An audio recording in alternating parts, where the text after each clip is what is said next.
Video 3.3, Minimizing Your Negative Self-Talk.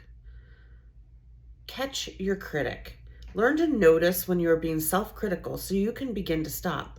For example, notice when you say things to yourself that you wouldn't say to a good friend or a child. When you notice this, take a breath, acknowledge the self-talk, and then try and locate where it's coming from or why it started. Remember that negative thoughts and negative feelings aren't always a reality. Thinking negatively about yourself is not considered accurate information.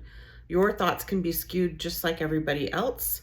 They're subject to bias and influence from your moods and feelings. It's always fun to nickname your critic. Debbie Downer was made famous by Saturday Night Live, would always find negative in any situation. If your inner critic has this dubious skill as well, you can tell yourself Debbie Downer is doing her thing again. When you think of your inner critic as its own person or force that exists outside of yourself and give it a goofy nickname, it's easier to realize that you don't have to agree and become less threatening or more easy to see how ridiculous your critical thoughts can be. Contain your negativity. When engaging negative self-talk, you might be able to catch yourself, but it can be sometimes difficult to force yourself to stop a train of thought in its tracks. It's often easier to change the intensity of your language. I can't stand this becomes this is challenging. I hate becomes I don't prefer. When your self-talk uses more gentle language, much of its negative power is muted as well. Cross-examine your inner critic. Negative self-talk often goes unchallenged. If it's going on in your head, others are not going to be aware of what you are telling yourself and can't tell you how wrong you are. It's far better to catch your negative self-talk as an exaggeration, and calling yourself on this can help it take away its damaging influence. Think like a friend. Our inner critics can be our worst enemies. Often we will say to ourselves that things that we would never say to somebody else.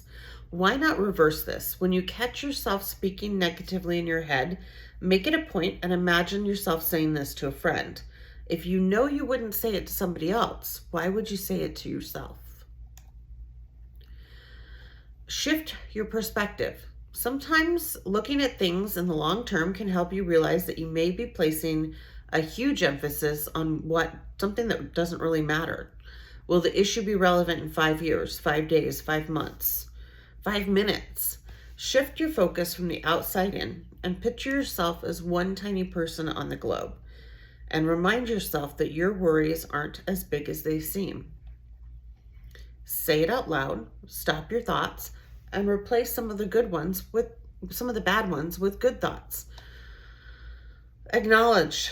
The first step to quieting your negative self-talk is to accept that you can't control whether certain thoughts enter your mind or not. Instead of criticizing yourself for the negative thoughts, acknowledge them, let them know that they're there, and tell yourself that you can't control whether they show up or not, but you can decide how to move forward. And you can put those thoughts in an empty bucket over in the corner of the room and keep trucking forward. Validate. Once you've acknowledged your negative thoughts, avoid getting into a fight with them. That only makes them stronger.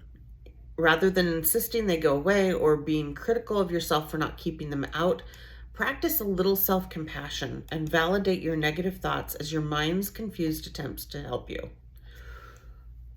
Externalize. Once you've acknowledged and validated your negative thoughts, the next step is to get them out of your head and into the real world.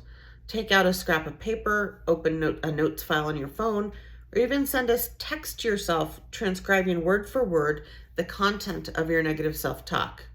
If you can't write them down, just say them out loud. Flex.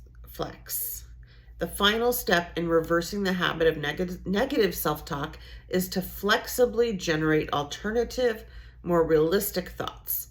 For each negative thought you write down, come up with 2 or 3 alternative thoughts that are slightly more realistic or objective.